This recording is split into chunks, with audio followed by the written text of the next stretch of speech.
मुख्य अतिथि डॉक्टर रंजीत कुमार जी से आएंगे और मेरे ग्रामीण को कुछ संबोधित करेंगे।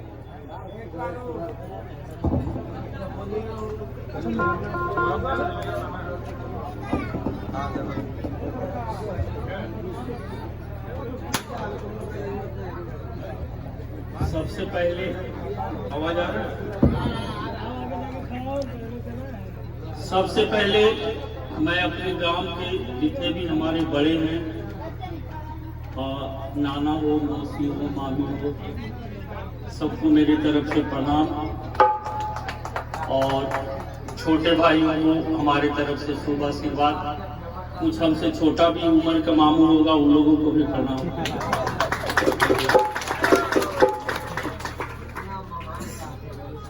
आज बहुत ही हर्ष की बात है कि मुझे कभी कभी मौका मिलता है तो मैं छोड़ना नहीं चाहता। मैं जहां भी रहूं, शरीर जहां भी हो, पैसा रोटी कमाने के लिए भगवान ने भेजा है, वहां तो इंसान रहता ही है, लेकिन हमारा आत्मा का हर कण भद से नहीं है।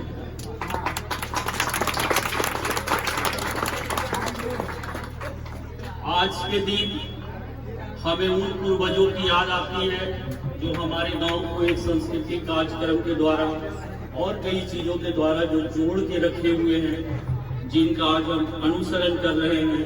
वो जहां भी हों, मैं उनके आत्मा की शांति के लिए भगवान से प्रार्थना करता हूं और ये भी उनसे आशा करता हूं कि हमारे गांव के लोगों को उनकी कृपा हर समय बनी रहे। खास करके डॉक्टर सुखदेव जना और डॉक्टर साहब और कई बड़े लोग थे जो हमारे बीच नहीं रहे, मास्टर शाम किशोर बाबू, ये सब गांव को एक साथ जोड़ के रखे थे और उसी को हमें जोड़ के रखना है। हमारे स्टेज पे उपस्थित जितने भी हमारे गांव के गण्यमान लोग हैं, सारे लोग को मैं बारी बारी से, सब लोग आपके सामने खड़े हैं, मैं सबका अभिनंदन करता हूँ। और जब तक शरीर साथ दे तब तक अपने बच्चों को मार्गदर्शक दिखाते रहेंगे, ये इनसे आग्रह है। नम्र डायरेक्टर जो भी हमारे दोनों हैं, उनका मैं तहे दिल से स्वागत करता हूं। किसी पर्सनल कारण के कारण, कुछ इलेक्शन की स्थिति में बिजी रहने के कारण पाटो बाबू और अशोक भैया इस बार कार्यक्रम में भाग नहीं लिए। उनकी कमी तो जरूर खलेगी, लेकिन मैं उनसे भी ये आग्रह करूंगा और आशा करूंगा कि अगले साल से वो भी अपना दायित्व निभाएं और नए बच्चों को भी तैयार करना है तो उसे मार्गदर्शन करें।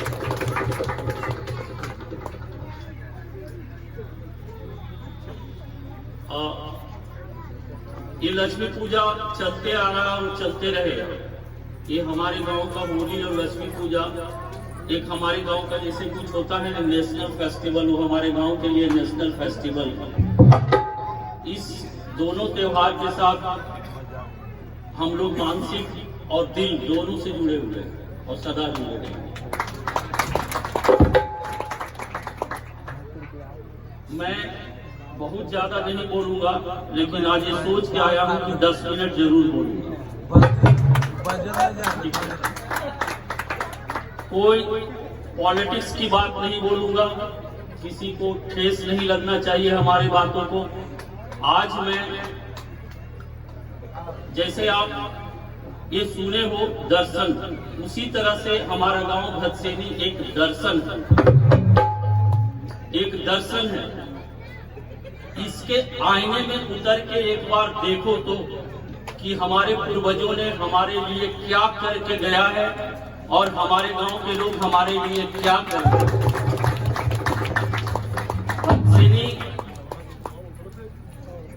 भदसेनी एक गांव है, भदसेनी एक संस्कार है, भदसेनी एक संस्कृति है। भदसेनी हर गांव की तरह उडंबर नहीं है। भसेनी एक गांव है, भसेनी एक संस्कार है और भसेनी एक संस्कृति है। जो हमारे पूर्वजों ने जो हमें धरोहर बना के दिया है, उसको हमें मिटाना नहीं। लोग अपने देश के लिए, अपने गांव के लिए बलिदान देते हैं और लोग अपने गांव और अपने देश की रक्षा के लिए दूसरे के जान भी लेते हैं। होता है ना बॉर्डर पे। इसलिए हमारा गांव एक गांव नहीं, एक संस्कृति है, एक विरासत है, एक संस्कार है। ये सारे चीजों को हम लोगों से लेकर हम लोग धीरे धीरे उम्र के आगे पड़ाव पे बढ़े हुए हमारे आने वाले जनरेशन जितने भी बच्चे हैं, इस चीज को अच्छे से समझें और इस चीज को संभाल के रखना आप लोगों का दायित्व होगा। जैसे मैं बहुत ही छोटी सी बात बोल रहा हूँ, लोगों को हर बात समझ में आती होगी और हर बात समझने की कोशिश भी करनी चाहिए। कभी किसी ने सोचा है कि जब भसेनी गांव बना होगा तो हमारे गांव में कौन महापुरुष होंगे जो हर खेत के आगे आहरा पोखरा बनाए थे। हमारा गांव कृषि प्रधान गांव था, लेकिन हमारे गांव में हर लैंड के ऊपर, एरिया के ऊपर हर जगह कहीं पे तिननमा वाली, कहीं अंठनवा वाली, कहीं पोखर, कहीं आरी, कहीं सदाबत, किसी न किसी को बनाया ही होगा ना। हमें लगता है हम लोगों में से किसी को ये याद नहीं, लेकिन वो महापुरुष तो हमारे गांव के ही थे जिन्होंने ये बनाया था, जो आज तक हमें मिल रहा है। हम उस विरासत को बचा के रखे हैं, लेकिन बनाए तो किसी न किसी थे ही ना, जो हमारे गांव के ही नहीं, कोई बाहर के लोग नहीं होंगे, वो हमारे गांव के लोग होंगे। कब के टाइम में, अंग्रेजों के टाइम में बना होगा, उससे पहले बना होगा। हम लोग को सिर्फ इतना पता है कि हमारे गांव के रोड आने में योगदान स्वर्गीय महेश्वरी बाबू का बहुत ज्यादा। पोस्ट ऑफिस उन्होंने लाया, काकी माँ ने मंदिर बनाई, सब किशोर बाबू और सारे लोगों ने मिलकर स्कूल बनाया था। आज हमारे यहाँ बच्चों लोग मिलके, पवन है, राजू है, गौतम है और कुछ पछाई जिला के बच्चे इकट्ठे होकर गांव की सहायता से हमारे यहाँ बहुत सुंदर मंदिर बन रहा है। ये तो हमें पता है, ये हमें पता है, लेकिन सब लोग मिलके गांव का सृजन किया। आज हमें एक बात मैं जो बता रहा हूँ, आप लोग कृपा करके कुछ पॉलिटिकल बात मत लेना, मैं दिल से बोल रहा हूँ। आज मैं एक बात बता रहा हूँ कि इसी गांव का मैं भी हूँ। अपने गांव में बहुत सारे लोग ऐसे हैं जो बहुत पैसा कमाते हैं, नहीं हो सकता है उसमें से मैं भी एक हूँ, लेकिन मैंने गांव के लिए क्या किया, मैंने गांव को क्या योगदान दिया? मैंने गांव के लिए कोई योगदान अभी तक नहीं दिया।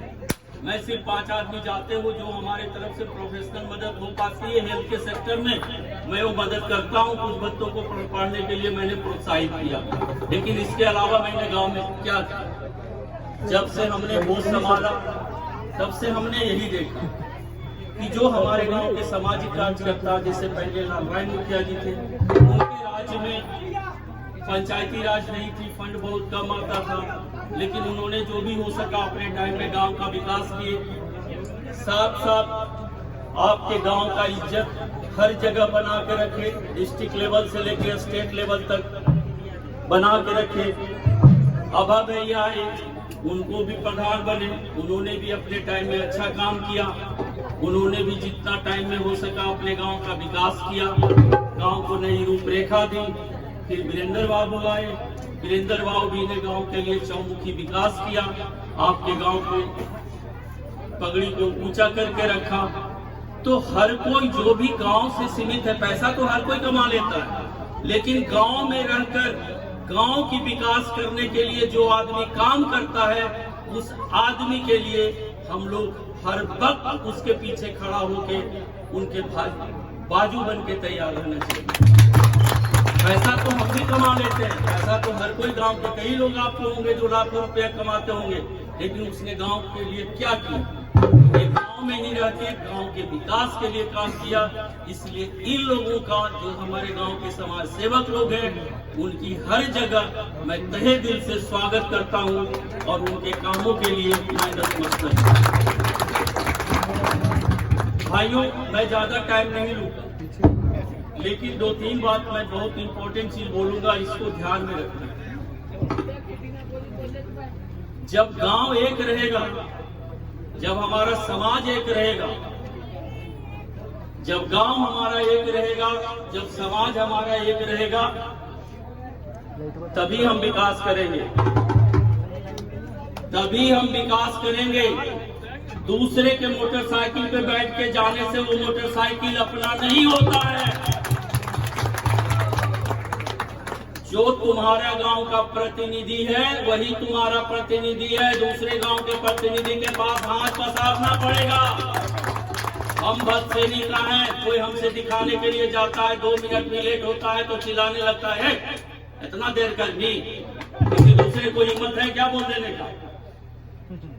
नहीं है किसी दूसरे को बोलने की हिम्मत। लाइन से आओ, 4 बजे का टाइम है तो 4 बजे दिखाएगा, समझे? गांव का सम्मान 2 चीज है। गांव का सम्मान, यदि अपने गांव का कोई आदमी, सामाजिक आदमी है, चाहे मैं हूं चाहे कोई हो, यदि गांव का आदमी कोई है तो वो कोई भी काम करेगा तो पहले अपने गांव के लिए ही करेगा, किसी दूसरे के लिए नहीं करेगा। ये बात सोच दो। लालराय सिंह सब दिन हारते रह गए, आदित्य सिंह ने सब दिन काम किया तो अपने गांव के लिए किया। भदसेनी गांव में एक पुल और एक ट्रांसफार्मर दिया, क्या हमारा गांव के लिए सारा काम हुआ?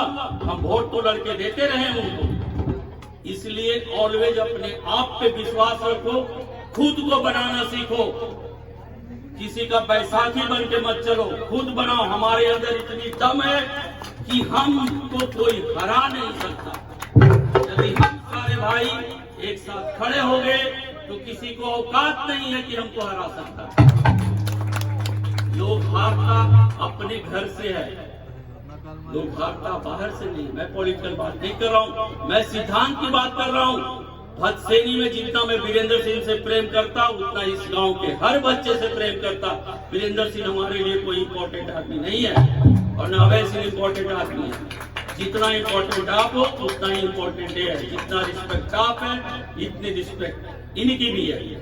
लेकिन गांव की एकता, मुझे गांव से प्रेम है। मैं नहीं चाहता कि हमारे गांव का एक भी पगड़ी छीन के कोई दूसरा बाहर ले जाए। मैं नहीं चाहता, मेरा दिल गवाही नहीं देता कि हम किसी चीज में हार सकते हैं। दूसरी चीज, समाज बदल गया, समाज बदल गया। आप लोग देख रहे होंगे इस युग में कोई किसी का बात नहीं मानता।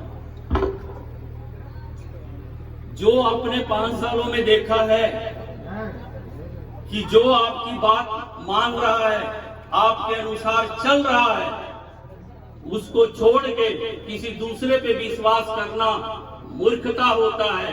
वो कल हमारी बात मानेगा या नहीं मानेगा इसकी कोई गारंटी नहीं है। जो आपने पहले देखा है, क्योंकि जो हमारे कहने पे चल रहा है वो ज्यादा इंपॉर्टेंट है, समझे? टेस्ट किए हुए सामान ज्यादा अच्छा होता है। नए सामान पे रिसर्च होता है, वो पास भी हो सकता है और फेल भी हो सकता है। कभी बम फूटता भी है, कभी फोड़ने वाले भी जल जाते हैं। इसलिए ऑलवेज मैं गांव के जितने भी बुजुर्ग हैं, हमारे भाई हैं, हमारी बहनें हैं, हमारे नाना हैं, मामू हैं, मामी हैं, मैं सबसे ये आग्रह करता हूं कि आत्मचिंतन करो, आत्मचिंतन करो। भदसेनी गांव नहीं, भदसेनी एक दर्शन है। इस दर्शन है, इसके दर्पण में अपने आप को देखो कि हमने पहले जो गलती की है वो दोबारा नहीं दोहराएंगे और हम अपने गांव के लिए सब कुछ करेंगे। पहले गांव है, उसके बाद हम हैं। पहले मेरा गांव है, उसके बाद हम हैं। ये सिद्धांत हमारी होनी चाहिए। जब मैं आज उस रास्ते से आ रहा था और रिफ्लेक्टेड लाइट रास्ते में देखा तो मुझे ये अनुभव हुआ कि भदसेनी जा रहा हूँ, ये अमेरिका जा रहा हूँ, भदसेनी जा रहा हूँ कि अमेरिका जा रहा हूँ। मुझे ये पता है कि हमारी एक बेटी है 11th क्लास में पढ़ती है, कुछ लोग उसके शादी में आओगे, कभी वो यहाँ आएगी, मेरे को पर्सनल कोई लाभ नहीं है, लेकिन मुझे लगता है कि आज हाई स्कूल बनेगा, कल कॉलेज बनेगा, तो हमारे गांव के बच्चे और अच्छे से पढ़ेंगे। मैंने अभी तक तो कुछ नहीं किया है, लेकिन कुछ करने का इरादा है और मैं करूंगा। मैं पिछली बार बोल के भी गया था, कोरोना पीरियड में मैं काफी बेचैन रहा और हमारी थोड़ी तबीयत भी बीच में खराब रही, कुछ हमारी स्थिति खराब थी। 2-3 सालों से मैं थोड़ा लीड से हट गया था, लेकिन फिर मैं 5-6 महीने से वापस आ गया। तो ये जो है, मैं तो यही आग्रह करूंगा कि भगवान इसी मिट्टी में जन्म दिया है तो शरीर का उद्धार भी इसी मिट्टी में होना चाहिए, ये हमारी शुभकामना है। और सारे बच्चों को मैं ये कहूंगा, देखो आजकल कृषि में बहुत कुछ फायदा नहीं है, आप लोग मेहनत करके पढ़ो, जितना भी पढ़ो, बाहर में यदि अपॉर्चुनिटी मिलता है तो ईमानदारी से काम करो। एक दिन में कोई राजा नहीं मिलता, एक दिन में कोई राजा नहीं बनता है। जब मैं MBBS करने के बाद रांची में पढ़ रहा था, कई लोग गांव के देखते होंगे, 8 बाई 8 फुट के रूम में हम, बीबी और बच्चा तीनों उसी रूम में खाना बनाते थे हॉस्टल में और उसी में रहते थे, और 5 साल रहा 7,000 रुपया में, और 7,000 रुपया में से 2-2 रुपया बचा के दीदी को घर बनाने के लिए पैसा भी दिया।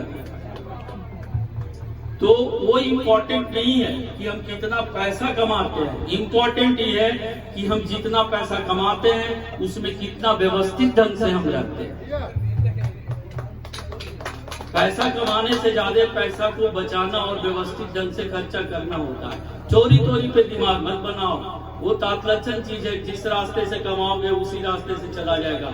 ईमानदारी से खटो, ईमानदारी से पढ़ो, ईमानदारी से काम करो और अपने परिवार के प्रति, अपने बच्चों के प्रति, अपने गांव के प्रति, अपने समाज के प्रति एकदम श्रद्धा पूर्वक, अरे हमारी सौभाग्य है कि हम भदसेनी में पैदा हुए, ये चीज को दिमाग में डालो कि हमारी सौभाग्य है कि हम इस मिट्टी में पैदा हुए हैं, जहाँ इतना अच्छा संस्कार हमें मिला है, जहाँ इतने अच्छे लोग हैं, जहाँ हम एक साथ बैठते हैं, एक साथ हंसते हैं, एक साथ बोलते हैं। छोटी मोटी तो ईर्ष्या की लड़ाई हर जगह होते रहता और होते रहेगा, उससे कोई फर्क नहीं पड़ता।